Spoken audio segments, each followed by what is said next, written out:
Hi, this is Steve Bright from Celtic Hearing, and I'm here today looking at the maintenance of a small in-the-ear aid like this one that I got in my hand at the minute. This size is sort of a CIC, small ITC canal aid that people wear and have had a lot of use out of over the years, but they can get blocked from time to time. So we're going to just take a quick look at how we look after them, check them, see if they're working, and get the most out of them. Just pop you on top of the screen here and then we can crack on.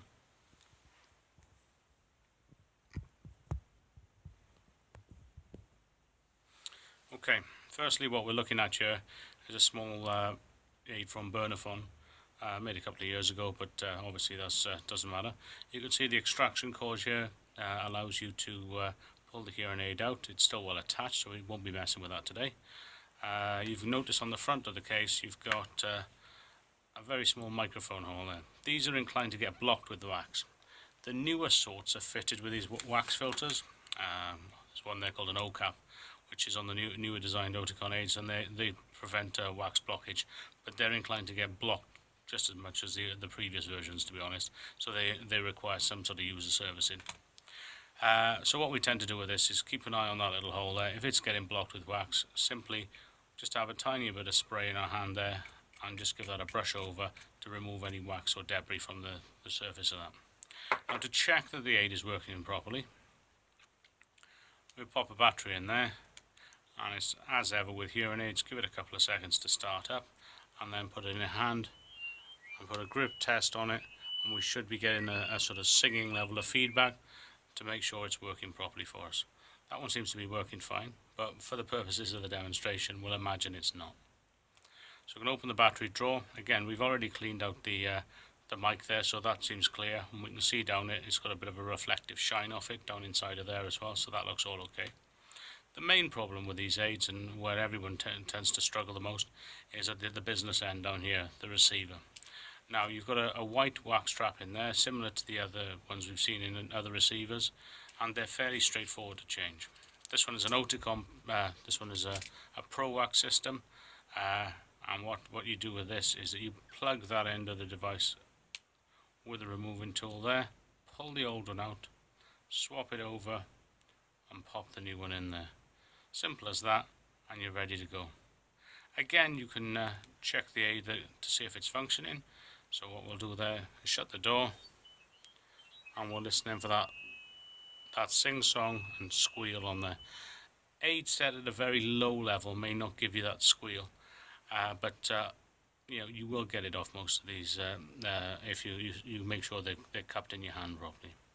A couple of other things to mention. You can see there's a vent that runs through the case from the front of the aid here all the way to the inside. There's a bit of wax in there which we can clean out with a brush just to get rid of the obvious detritus.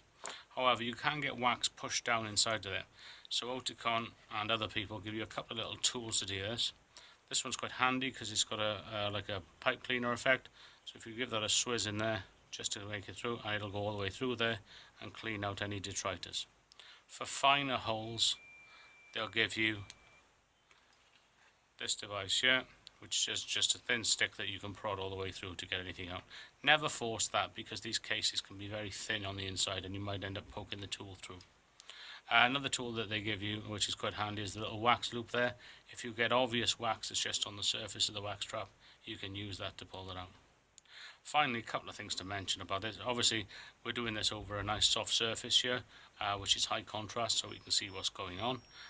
But it's also handy to keep an eye on what's around you and make sure there's no hairspray and things like that, because that can damage the internal gubbins of the aid there as well. And just so as you know, these Oticon tools are quite handy, that you can actually use them to grab hold of the battery and help to get that out under certain circumstances. Plus they'll hold on to the battery when you need to put it back in as well. So it's a nice little handy setup there for dealing with CICs. If you need anything further on them, obviously they might need to come in the shop, but essentially, like with everything, you can tell when they're working. You'll obviously hear the sound in your ears, but do the grab test and make sure everything's functioning okay. Once they're working like that, keep them clean, give them a wipe with a cloth every night, and put them in the case. Oticon also supply these little drying pots. I mentioned before about keeping things clean and dry. Well, these obviously are nice and clean environment for your aids to sit in. They can sit in there with a couple of drying tablets. Now this has got two advantages overnight. You pop a couple of these drying tablets out into the box, and what that does is that allows the aid to dry out. You seal that up, and any moisture that's contained within the aid now gets sucked out into the silica gel in the tablets. It's one of those things that is a nice little add-on, and it helps keep the wax dry and stops it spreading further inside the aid. If you want to, in the morning, then take them out and they'll be ready to wear. It won't affect your battery at all, and it doesn't destroy anything else like some of the heated systems can.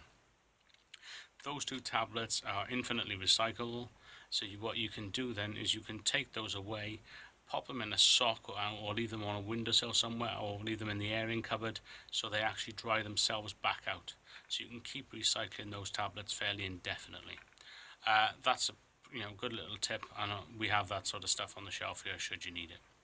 That's basically it. That's your CIC basic maintenance, keeping an eye on things and getting things serviced for now, and I'll sign out, because I think that's if you can follow those steps, you'll have a reasonable CIC working, and it'll give you the opportunity to extend the life of it as well. Bye for now.